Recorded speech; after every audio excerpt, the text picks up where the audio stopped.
Hello and welcome to The Next Page, the podcast of the UN Library Archives Geneva, dedicated to conversations on multilateralism. This is It Takes a Global Crisis, a series of 4 special episodes in collaboration with the SDG Lab at UN Geneva. Hi, I'm Edward Mishaud from the SDG Lab.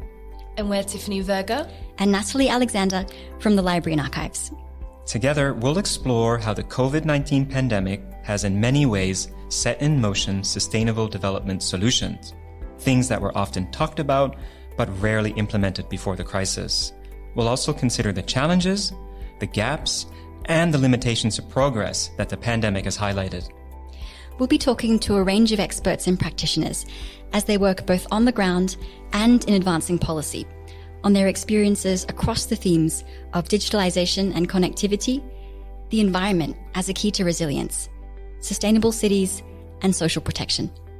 At the end of each episode, we'll also share with you a spark, an idea from a real-life project relevant to the episode's theme that is sparking change to advance the SDGs. So, did it take a global crisis? Let's find out. Hi everyone, I'm Edward Mishaud and welcome to the 3rd episode in our special podcast mini-series between the SDG Lab, where I work, and the UN Library Archives Geneva. We're releasing an episode each month, and if you're joining us for the first time, you can explore our previous episodes, where we introduce the series and explore digitalization and connectivity, as well as the link between our environment and social resilience. Today, our guests are continuing the discussion on how the global pandemic has shaped our understanding of sustainable development and the SDGs through the lens of social protection. I think there is a silver lining to the pandemic. It is really the realization how much social protection systems are important for countries, and not only in times of crisis, but really also for people's everyday lives. You've just heard the voice of Christina Behrendt.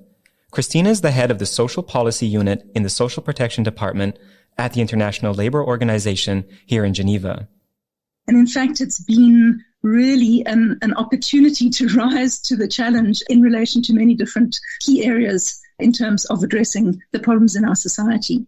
And that's Dr. Kate Phillip, Program Lead for the Presidential Employment Stimulus, and she's connecting from South Africa.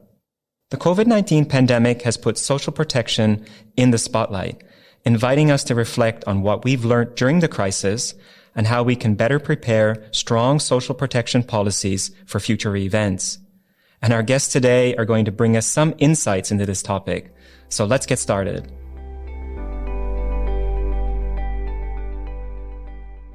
Christina Behrendt, can you start us off by providing an easy to grasp or understand definition of social protection? And what does it really mean in practice? Yeah, thank you very much, Edward. And that's actually quite a difficult question because social protection has kind of many different meanings and in different countries. But when we talk about social protection, we talk about social protection systems. And this is basically the set of measures that countries have at their disposal really to provide income security for people and to provide access to healthcare. And this normally includes different types of schemes and programs. It includes social insurance programs or schemes. It includes social assistance. It includes universal benefits, for example, such as universal child benefits, universal pensions, which are available in some countries. So it's really the broad range of measures that support and protect people really from childhood, basically, through the working age, including unemployment benefits, for example, or sickness benefits. And obviously health protection is an important part of it, until kind of old age pensions. And I think another element which is important to add there, it's also a combination of cash benefits in many cases, but also looking at access to public services. No, thank you, Christina. That's really an important point. And I like how you kind of unpacked social protection for us. It's not just one element, but it's quite varied. And this issue is very much at the center of the work of the International Labour Organization, the ILO, promoting social justice and related policies, as well as the assistance that is given to countries so that all members of society have adequate levels and access to social protection. And we're thinking now, of course, this issue in the context of COVID. Christina, what are some of the changes that you've been seeing in social protection systems, policies or programs since the onset of COVID-19? I think we have seen two things in particular. The first thing is that social protection has really played a key role in countries' policy responses to the crisis. I think it was really a key part of the measures that countries have taken to protect people's health, to protect people's jobs, and to protect people's incomes. So it has really put social protection very much in the spotlight and has highlighted the importance of social protection. And it has also highlighted quite a lot of the pre-existing social protection gaps. So where we have seen, especially for workers in the informal economy, but also other groups, we have seen really the devastating consequences of not having access to protection. And fortunately, almost all countries in the world have actually used social protection measures in their crisis responses. At the ILO, we have monitored crisis responses, and we have counted more than 1,700 social protection measures taken in response to the crisis in almost all countries of the world.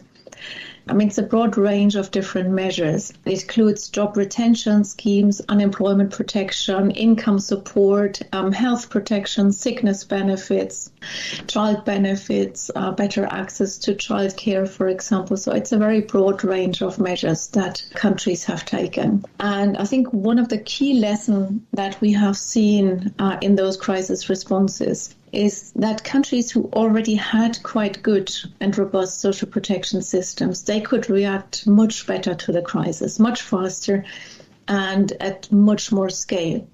So they could really use, on the one hand, use the existing systems and have those systems mobilize in a way the automatic responses, the inbuilt responses, but also improve the way how they operated in a quite a quick way. But on the other hand, countries with weaker social protection systems, they faced much bigger difficulties in extending that support to the population, not only because of financing challenges, but also because of a lack of the administrative infrastructure.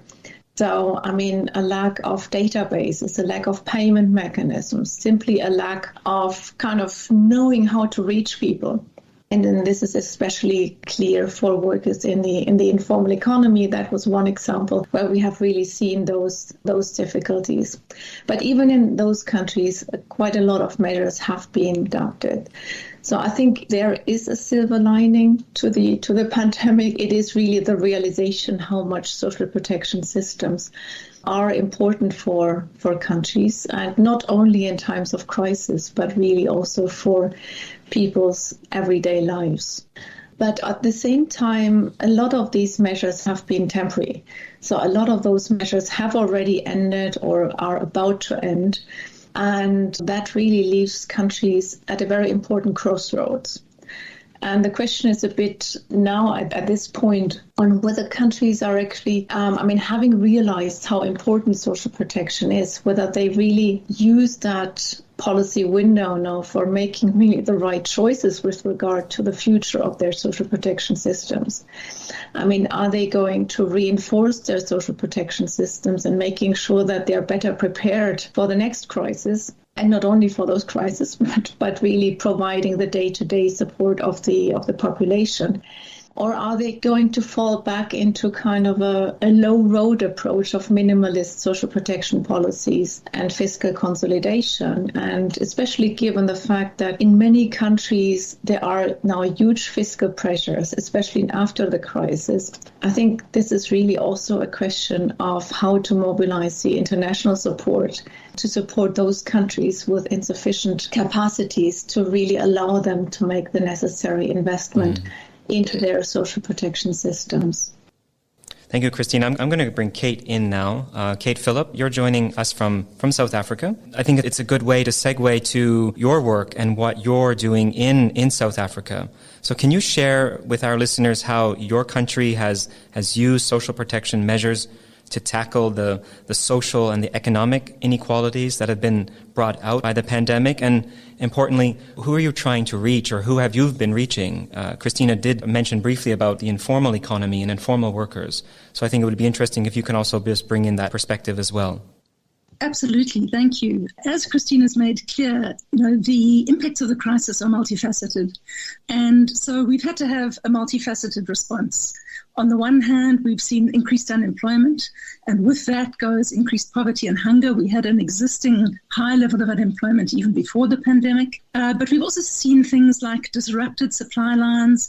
We've seen disruptions in food systems. And actually, what that highlighted is just how critical many of our communities, just how dependent many of our communities are on the informal sector for food supply. So really, it was challenging on many fronts, and the response has been on many fronts. And in fact, it's been really an opportunity to rise to the challenge in relation to many different key areas in terms of addressing the problems in our society. I think at a formal level, that was the easy part, is a scheme called the Temporary Employer-Employee Relief Scheme was rolled out, which reached over 5 million workers who received payments in a context in which their normal wages and salaries might have been disrupted. The big challenge was the informal sector because, of course, they are hard to see. They are not registered. We don't have a database of them. Administrative systems don't recognize them. We don't have the kinds of systems in place that could readily and quickly provide support to the informal sector. So that was, in fact, the initial challenge which came onto our desk, was to say, how do we provide support to the informal sector? And what also became clear as we looked at it was how many households with unemployed people had informal income as their main source of income. So really it was a double whammy.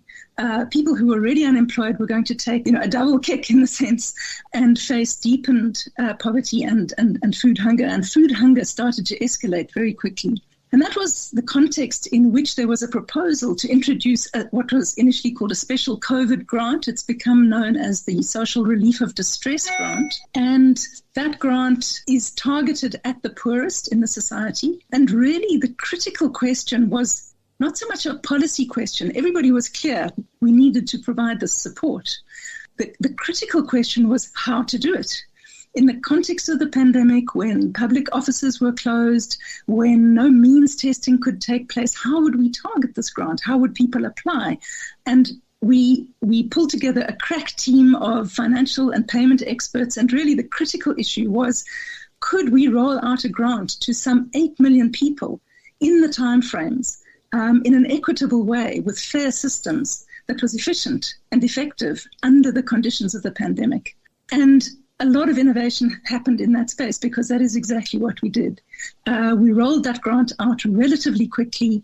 It was able to reach millions of people, and we did it using digital systems in a way that had not been done before. Firstly, the application process was on mobile phones. The vetting process, we managed to join up administrative data for the very first time in order to target and also to vet applicants. So applicants who provided their ID number were vetted against the population register to make sure that they were alive and weren't children and were qualified for the grant. But we also then ran that data against the unemployment insurance fund, against our other social grants, against the tax system, in order to get what was called a net file of eligible beneficiaries. And that was all done using joined up administrative systems. And then payments also were digital. And so all of this was, in a sense, technical innovation in support of an urgent social need. Mm. And Kate, what has that meant then for people who have been recipients of the program that has been made available? What has that meant for them in terms of their day-to-day life during COVID? So the quantum of the grant is unfortunately small, but the data shows that it has made a difference in terms of food poverty and hunger. And really that was the most immediate crisis. But I think that was just one part of the response. It was a critical part. But what I would want to add are some of the economic measures, in particular the use of an employment stimulus to create public employment and provide livelihood support in new ways and at a new level of scale.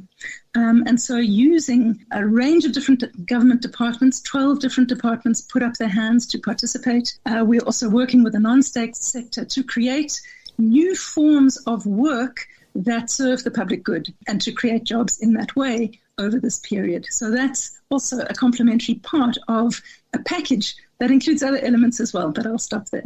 Well, thank you. Thank you, Kate. Christina, Behrendt, I just want you to respond to what Kate has shared, because that's very much the perspective from South Africa. ILO, you have that global perspective. What are you observing in other countries and regions around these measures? What you've been calling for, what the ILO has been calling for decades, that these measures are actually sustainable ones and not one-offs. And you referenced that earlier when you started off, that that's also a major concern, and that how some countries that did have robust social protection systems in place were able to fare better than those that didn't. So, yeah, if you could just respond to what Kate shared, and then just to give a bit of context to what you're seeing and learning from other countries around the world. Yeah, thank you very much. And I think what Kate just shared is really fascinating, because it really highlights so many aspects of a really kind of a good and comprehensive crisis response. I mean, one element which I think is really key is really thinking employment and social protection policies together, because what we see quite often that they are kind of be treated as something which kind of is very different and far away from each other. But I think what really made the policy response in South Africa special was the fact that employment and social protection was so much kind of thought as one, and also that the policy responses were really integrated. And I think this was particularly important in a crisis that really affected both employment, but also people's lives in terms of access to food and nutrition and a lot of other elements together. Another element was really that you highlighted is really about the administrative capacities and really kind of bringing different parts of government together and having innovations, also using kind of digital technologies in a good way. And I think this is also what we saw in some other countries. Maybe just mentioning a few examples from other countries. For example, in Togo implemented a cash transfer also on a kind of mobile basis. It went also via phone app to support workers in the informal economy, reaching over 500,000 workers within a month. But that was for the time being, a kind of a 3-month program. And the question is kind of what is going to continue after that. In a way, the fact that the government reached out to workers in the informal economy, which was not the case previously. I mean, how can that be used in the future also to provide better protection to them? Which I think key also with regard to improving working conditions and maybe also supporting in the longer run a transition from the informal economy to the formal economy, which is certainly kind of in many contexts not something that can happen from one day to the other. But I think it's important also to have that perspective as a kind of a longer term perspective at least. I think also looking at access to healthcare is important, and we've seen that in many countries measures have been taken to guarantee access to healthcare, also including people who might not have had access to healthcare previously. I think in some countries also, including migrants, for example, also migrants in an irregular situation who might have been excluded. But I think one of the lessons from the crisis was also that it is really important to make sure that really everyone has access, because I think, and this has become very clear, that the social protection is really important, and we can only stop that when really everyone has adequate protection. Maybe just adding one more point, and I think that is also a lesson that we have seen in many countries, especially countries that have put in place job retention schemes, or sometimes it's called partial unemployment benefits, sometimes it's called furlough benefits. It comes in different forms. But that did not only support workers who had kind of reduced working time because of the crisis, or sometimes even could not work at all during a certain period of time. And I think what has become very visible also with those measures is that on the one hand, they provide support to workers, but on the other hand, also they provide support to enterprises. And I think this complementarity is also a key point, because quite often social protection is seen as something which is more a cost for enterprises rather than a benefit. And I think that's maybe one of the other big lessons that many people have drawn from the crisis, is also the realization that good and solid social protection systems are also a big part of a good policy environment for enterprises where they can operate. And so I think really the complementarity and the importance of social protection, both for the social development but also for the economic development, is really another of those key lessons that we have drawn from the crisis. And I think, this kind of integrated approach, it also has a health element. There's the economic element. There's also the social aspect that social protection systems bring forward through effective programs. Kate, I want to come back to you because COVID-19 hasn't been South Africa's first health crisis. I'm referencing HIV here. So how has the decades-long combat against HIV shaped South Africa's response? And in a way, it's the same kind of triple crisis. It's a social crisis, it's a health crisis, and it's an economic crisis. And that's something that we've seen with HIV in many countries around the world. And now we have COVID. And also Christina talked about that earlier, and I'll go back to that point about how countries that had experiences, that had emergency programs in place, did much better. And South Africa, with your HIV experience in responding, where has that brought you today in coping with COVID over the last 2 years? That is such an interesting question, because actually there really has been a link in terms of the response. And a critical part of that has been that in the period where the HIV crisis was particularly strong, there was the introduction of community health workers. And interestingly, those community health workers were actually supported using a public employment modality. And it goes back to what Christina was saying about the importance of thinking in integrated ways about these issues and the interface between the social protection policies and employment support of different kinds. So those community health workers were an absolutely key part of South Africa's arsenal against the pandemic, if you like. And the lessons and the community resilience built around those kinds of forms of support has been a really important part of the response. I think what's also interesting here is Christina also mentioned issues of early childhood development and care. And these are often areas that are part of the informal economy. And this is another example where in South Africa, we included work in the care sector and in early childhood development as part of a public employment strategy.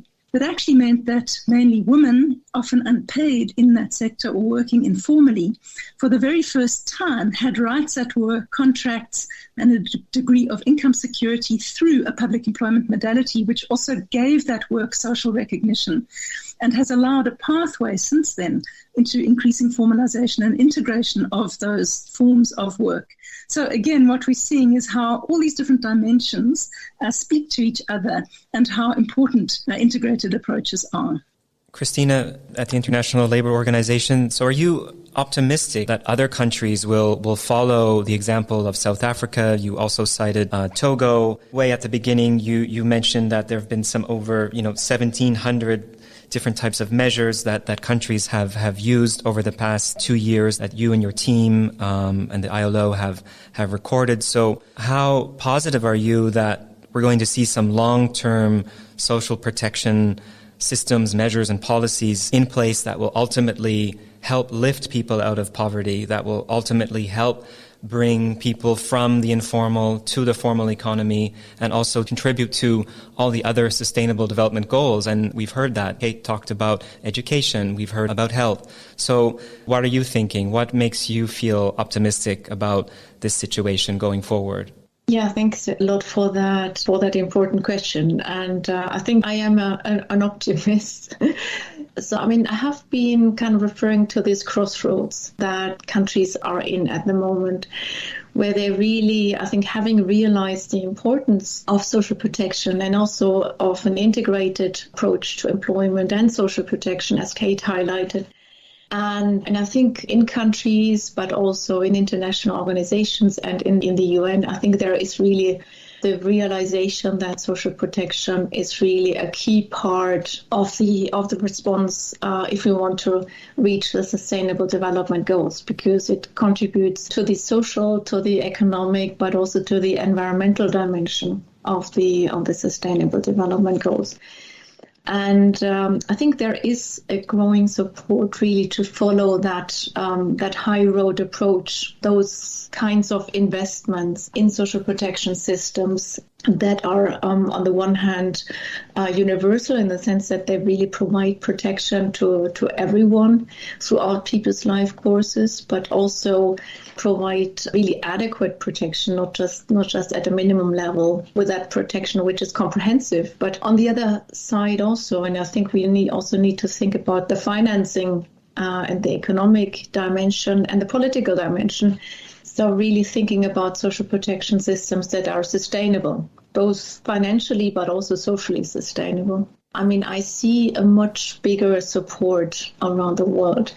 And I think that has been reflected, for example, in a document that was adopted at the last International Labour Conference back in June last year, which provides a very strong commitment to such a high road approach towards universal social protection. And as you know, in the ILO, it is obviously the governments that are represented in the ILO, but we also have workers and employers around the table. And I think it's important also to have that broader tripartite approach to that.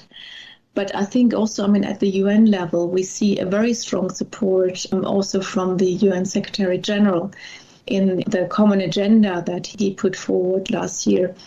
So I think there is quite a lot of political support, but I think at the same time, we have to be conscious about the situation that many countries are in, which make them even more vulnerable with kind of high and growing debts, in some cases really kind of rapidly growing inflation, higher poverty levels, challenges when it comes to their economies.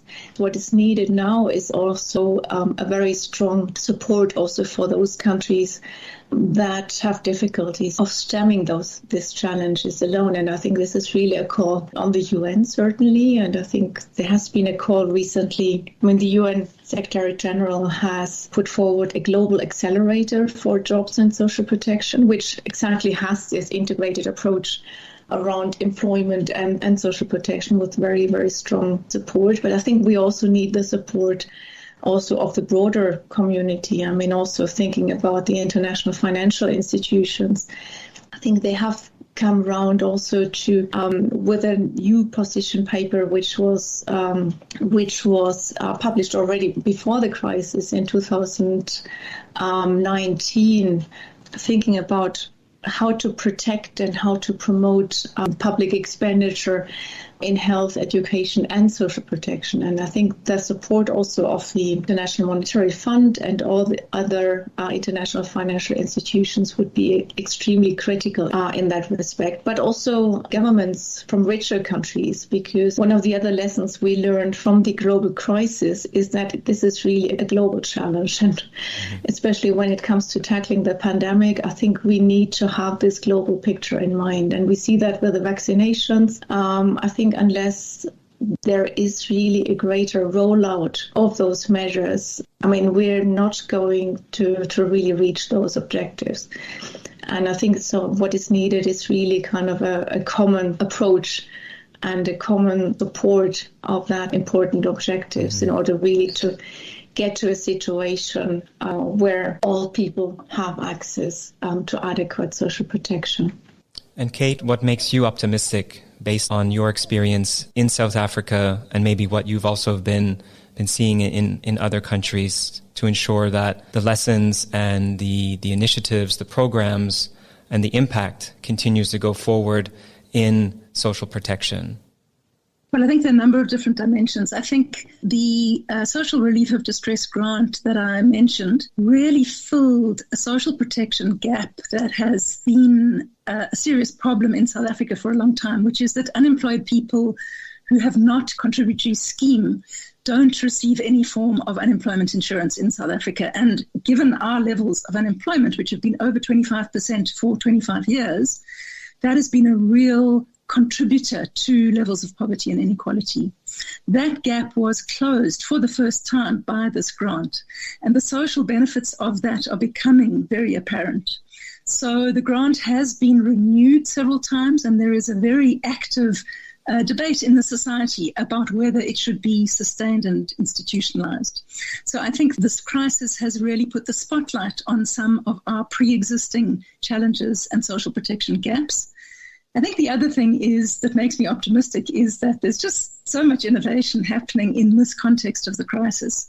So in the context of the employment stimulus, really we are finding new ways to create forms of work that contribute to the common good, and doing so in ways that partner with other actors. So, for example, our social employment strategy is actually a strategy to deliver public employment, but through civil society organizations who have come forward with a wide range of proposals that include support to ending gender-based violence. It includes early childhood development. There's urban agriculture. There's placemaking. There's just a whole lot of innovation happening.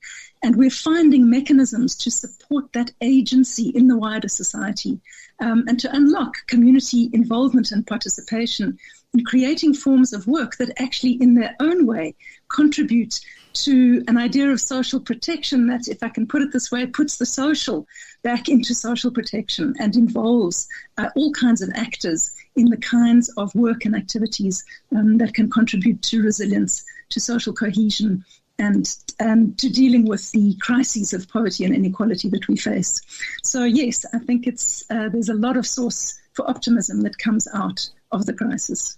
I like, Kate, how you said that, putting the social back in to social protection. And I think that what inspires me from what you've shared, and also Christina, is that this issue, social protection, is one that looks at the whole spectrum of society. It also looks at the whole spectrum of economies. Christina, you even mentioned there where we need to also have more discussion engagement on the environment side, also financing, and then, of course, the important element of political support. So we could definitely take each of these issues and have another podcast on them. But I really want us to now, we're going to close up. And in the spirit of this podcast and what we've been asking our guests to wrap up is to end this sentence. It took a global crisis to.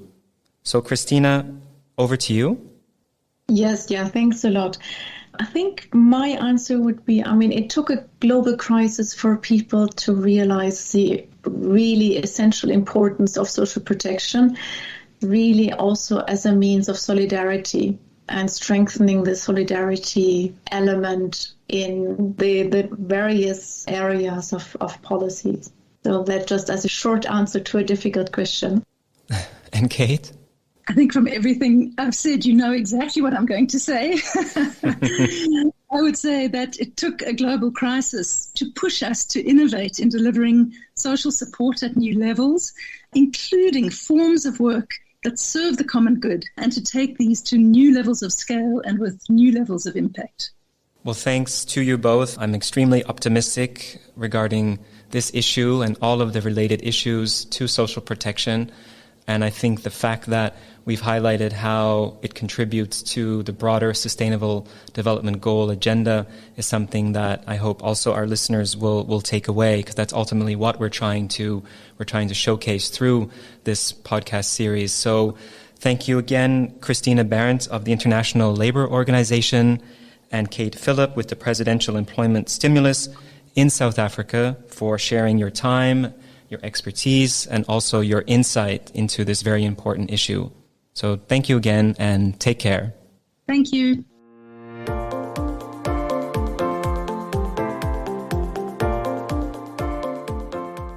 Welcome to this episode's Spark. This is a segment of our SDG Lab series, where at the end of each episode, we'll explore inspirational stories related to the conversation to spark further understanding and curiosity.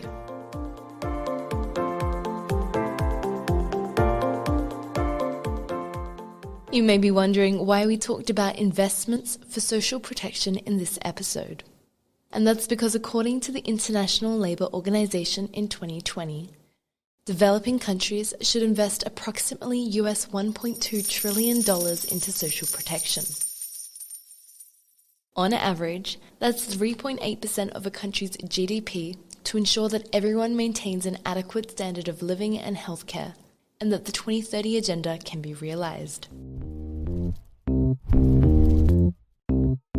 What this means is basic income security for children, persons of active age unable to earn income, and older persons. This also includes healthcare that's accessible, available, and of high quality, such as maternity care. But what type of social protection systems are there, and what do they look like?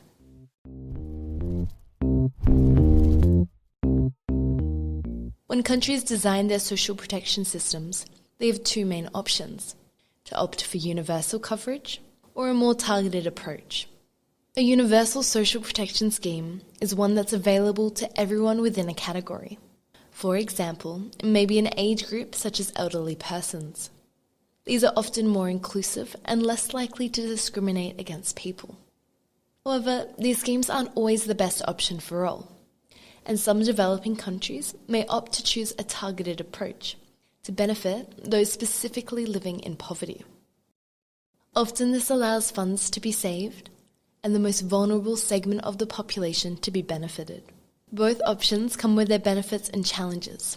It's up to the country to determine which is the best option for them. So how can countries and you learn more about designing social protection in your states? The Social Protection Toolbox, designed by the United Nations Economic and Social Commission for Asia and the Pacific, is the perfect resource for that. This toolbox was designed to provide support for policymakers to build inclusive social protection systems and for people to greater understand its importance.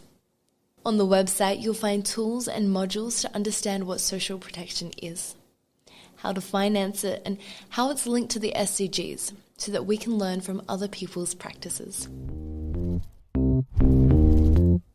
To find out more about the Social Protection Toolbox, visit the interactive platform at socialprotection-toolbox.org to better understand the challenges and solutions in your region.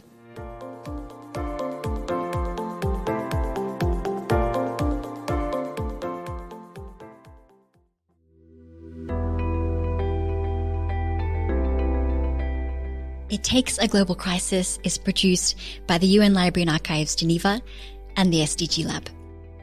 The production team is Edward Mishaud, Marlène Borland, Yevgenia Otukhova, Tiffany Verga, and Natalie Alexander. If you'd like to give us feedback or share your comments, you can email us at sdg-lab@un.org. And don't forget to subscribe, rate, leave us a review, or find us at UNOG Library on Twitter and UN Library and Archives Geneva on Facebook. or find us at SDG Lab on Twitter or SDG Lab at UN Geneva on LinkedIn. Thanks for listening. Bye for now.